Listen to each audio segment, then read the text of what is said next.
you awake? I thought I heard you get up. Yeah, I'm awake. Sorry, I just can't sleep. Are you thinking about him?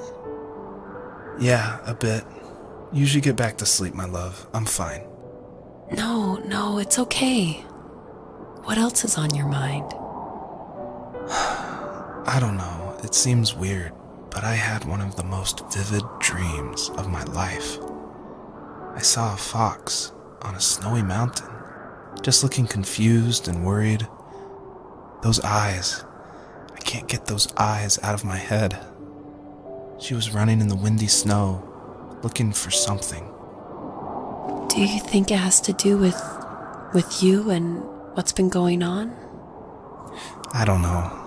It was just a dream, Rachel. They're not meant to make sense. A lot's happened the past couple days, that's all. Well, if you're not going to sleep anyway, you should tell me. I want to hear. All right.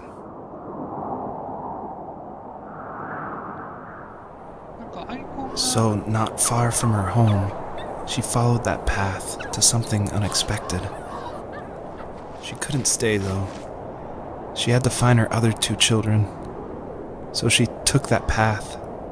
She followed it towards something ancient. Something with answers. The fox looked high and low, searching for any sign of her cubs. Points of light showed the way to this ancient tree. It was as if each one had a story to tell, all their own. The land was trying to tell my story, too. I felt like I was right behind her the whole time. Do you remember what my dad did for a living? Wasn't he like a lumberjack? That's one way of putting it. If wood was a canvas, then a carving knife was his paintbrush. Even after working a 50-hour week, even after his hands were more splinters than skin, he would bring home the nicest piece of Alaskan weeping cedar and make me toys. That wooden train was the first toy I can remember, and I loved it. I just knew from a young age I was going to be a lumberjack, like my father. As a kid, did you ever do show and tell in your class? Yeah, I think I only did it once, when I was in the 4th grade. You know how my life was around then.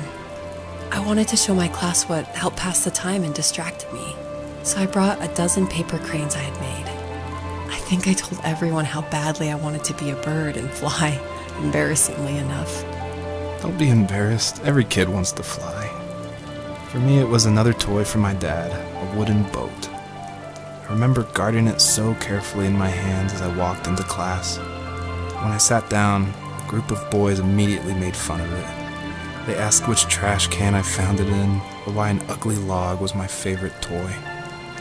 When I got up, I didn't even want to tell them my dad had carved it. I said it was a joke gift my friend had given me. Kids can be so cruel. Some of them are. I shouldn't have let them get to me, but it did. It's amazing we bounced back at all.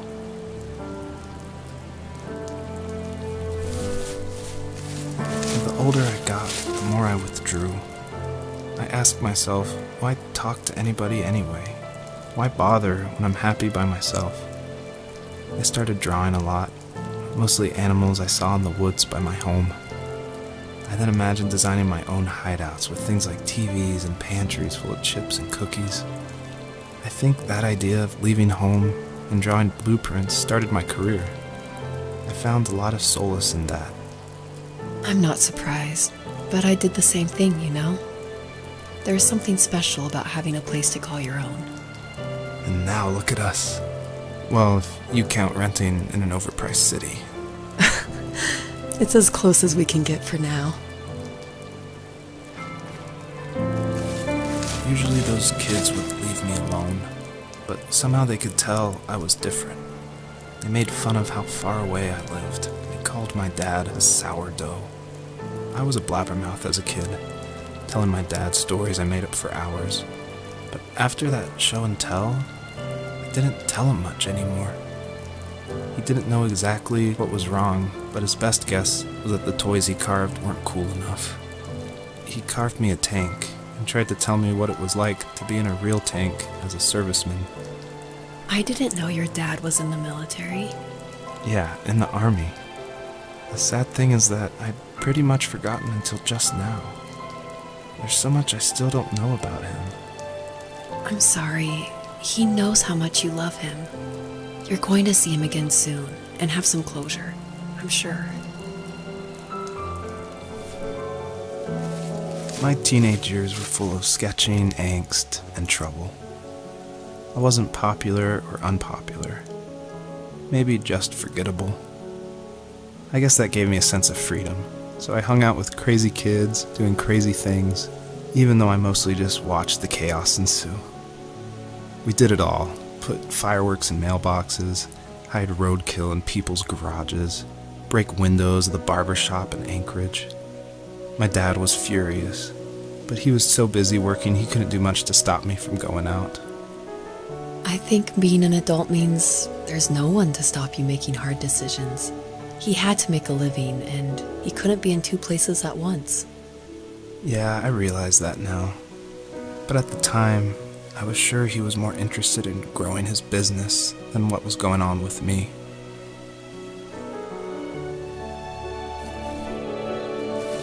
He was working another late night, and my friends were over, saying how bored they were and how they had come all the way out to my house for nothing. One of them mentioned how that old, ugly beyond belief truck was still in the garage, and how we should take it for a spin. I was only 15, so I kind of fought it for a while. The next thing I knew, we were careening around the mountain path, rocks spitting onto the sides of the cliff, while my dad's cringeworthy bluegrass blared out the speakers. I drove while my friends were in the back of that yellow and purple truck, throwing beer bottles and trash at anything remotely interesting. Felt like I was soaring in the air with borrowed wings. But all good things have endings. A cop outside of Eagle River pulled us over after he saw us in a bottle rocket into someone's yard. What followed was a long night of talking to disappointed adults and feeling smaller than ever. My friends would laugh about that night and talk about how crazy it was, and I laughed along, pretending it didn't bother me. But it did. I imagined my friends growing old in the bush and able to find that thrill in those godforsaken ice fields. It's like those mountains were a literal wall keeping me from leaving, where all I would have to look forward to are lumber yards and evening beers. I had to climb over. That was my only goal for a long time. If there was some way I could take my love of drawing and turn it into a way of escape, nothing would make me happier. I wanted to create instead of tearing trees down. I wanted to move to the lower 48, not because I hated it there in Alaska, but I hated the idea of it. It's like all of that spite inside me had created this monster which followed me around my whole teenage years. I put so much energy into doing what others didn't expect of me. Why did I do that? There's one fact you're forgetting, though. If you didn't have that fire in you, we probably would have never met. You're absolutely right. Maybe the destination is all that matters in the end. But then why am I awake? Why am I seeing this fox go on her journey? And why can't I stop thinking about my dad? On our property, there were old abandoned pieces of a shed and car long left unused. I used to ask him all the time who those people were that left all this junk, and I'm sure he got so tired of hearing it that he made up some elaborate stories how a brown bear ate them and haunted the woods afterwards. What's funny is I think it made those people seem more real, growing up thinking they were still hanging out like they couldn't say goodbye. I used to tell my friends how I could swear I saw spirits move near the water, and that always freaked them out. I guess it didn't bother me, because the way I saw it, they were normal people with old cars and sheds, just trying to figure out how to survive and be happy in the middle of nowhere. It was a cool thought that they didn't want to leave, but I was a weird kid. Well, you had good company since those ghosts like living in a place where they were brutally devoured.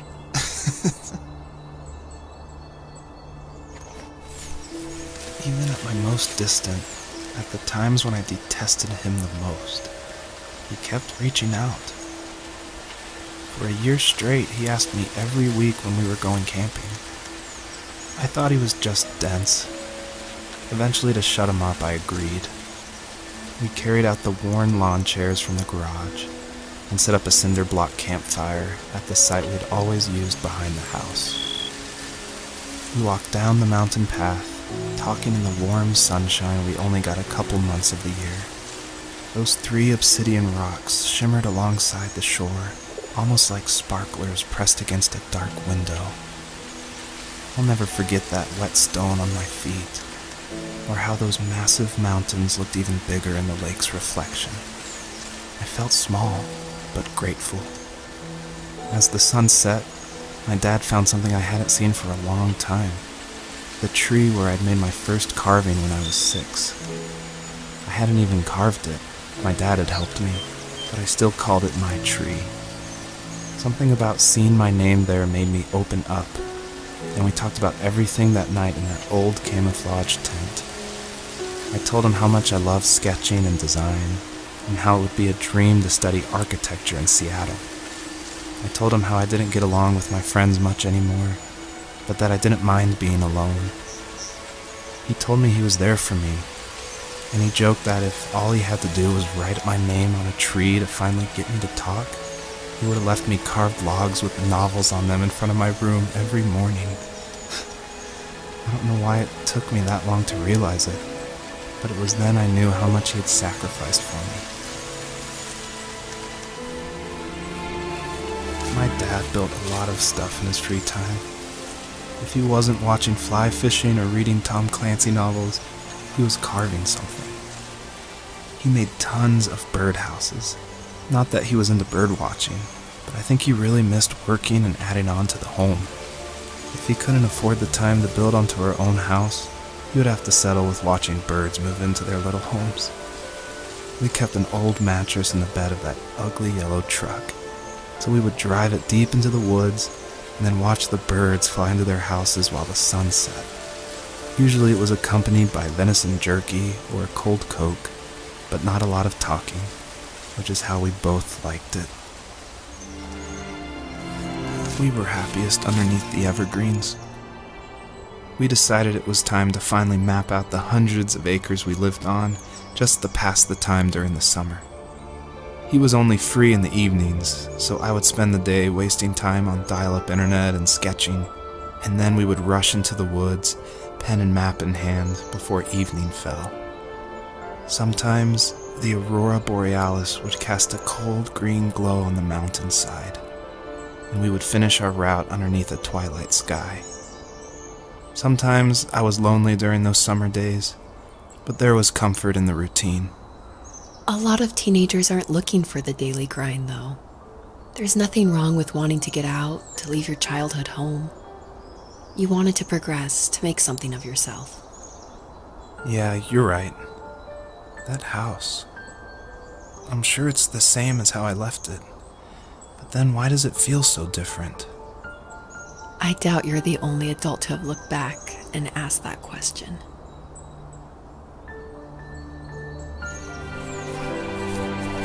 The perpetrator stood nearby, unfazed, like nothing was wrong. My dad is dead, and he's never coming back, Rachel. I can tell you these stories, but I can never reminisce with him again. He can never hold a grandchild that we'll probably never be able to have. I can never talk to him again, and I'll never be able to say I'm sorry for everything.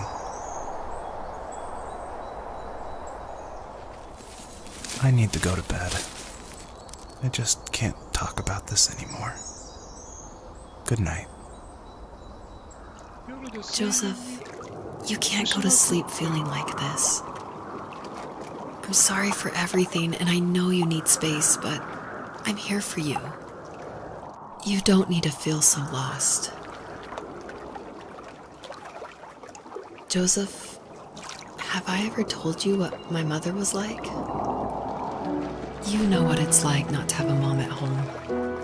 And you know how hard that made my childhood. What helped me was watching the birds in the morning before the school bus came. I thought that my mother was one of those birds, and it made me want to be free like her. My mom taught me how to fold origami cranes while she was in the hospital. So I told myself I would fold one every day until I could fly myself.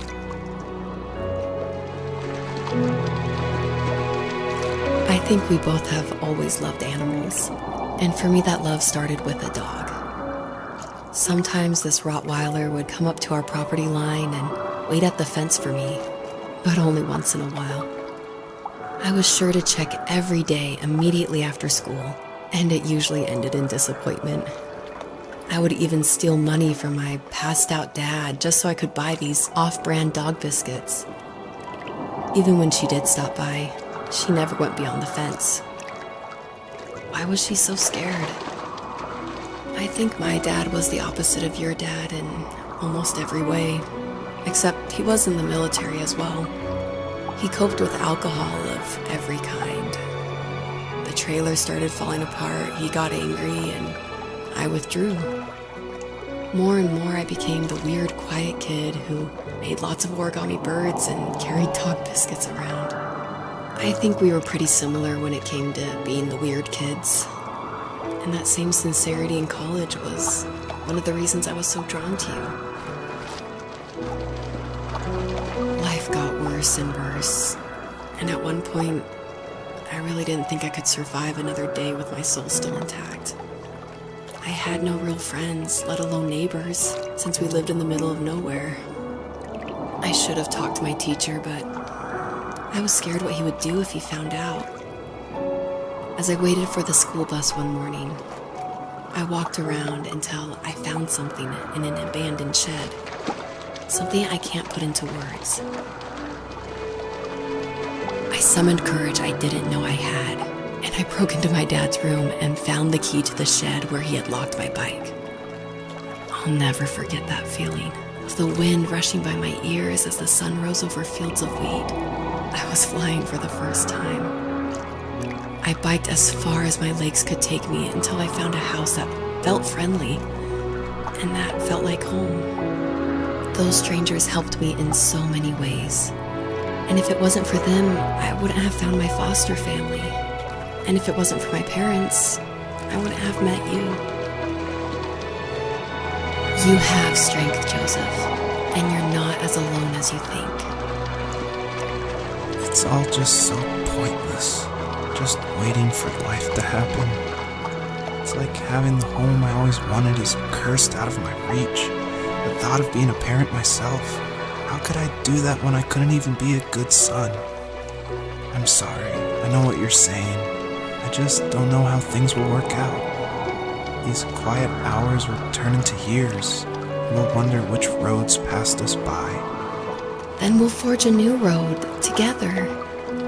Besides, I discovered for myself that one fateful morning where any hopeful road leads to. There may be thorns and mist, but it always leads to the same thing. And what's that? Family. I'm so glad that you're part of my family, Rachel. And I'm glad you're part of mine. The fox knew her last cub would be waiting for her at the first tree. She was almost there. The rain cascaded onto the jade valley where the entrance to the tree was. Life was protected there, because that's where life began. It was now only a mother and a daughter left. Items from my life still dotted the ground as she moved closer to her destination and destiny. At the end of high school, I felt something I hadn't felt in a long time. Drive. I looked into the best architecture schools on the West Coast, then got a dose of reality when looking at other students' portfolios and the high cost of tuition. I still wanted to be something, to be the next Alvaro Siza, and to to make those thousands of sketches worth something in my grand history. But now even an internship sounds impossible. Caesar helped me understand how essential emotion is in architecture, and he also said light is the real composer of space. I like to think these glints of light, like not finding a job or even a strange dream about a fox, are something I should be thankful for, even if the illuminated space is something I'm less than comfortable with. Was that the last time you talked to him? No, I called on holidays, and he would call on my birthday. I guess we acted like nothing ever happened, which was stupid. I didn't want to ask about his lumberyard, and I'm sure he didn't want to ask about my job search. I never went back and visited. I think the last conversation we had was about what movies we had seen and what exactly a best boy is in the credits. I thought he would be here so much longer.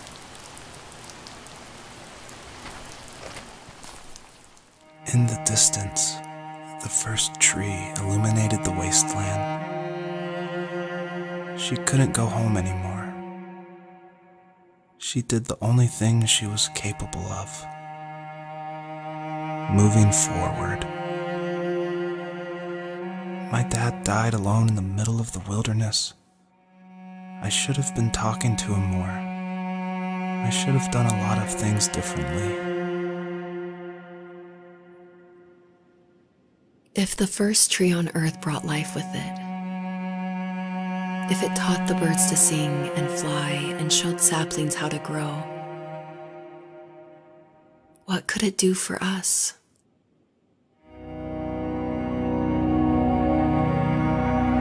There was a letter I received yesterday from a name I didn't recognize, with a quote I can't stop thinking about.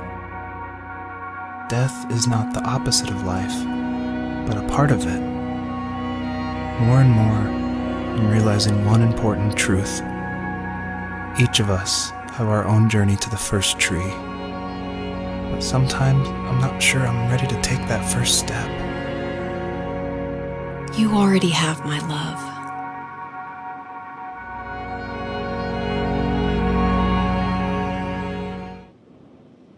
I guess her journey was over. But I have no idea. It was only a dream. A distraction from tomorrow. I don't think dreams normally bring back to memory so many important feelings. Maybe it was just a dream, but it was also a gift. Yeah, I suppose. But tomorrow we're getting on a plane to the last place on Earth I want to be. The only person that would have made the trip worth it is gone. You're going to see him and be with him one last time before you say goodbye. I have one last quote for you by Emerson, sealed in an imaginary letter from me to you.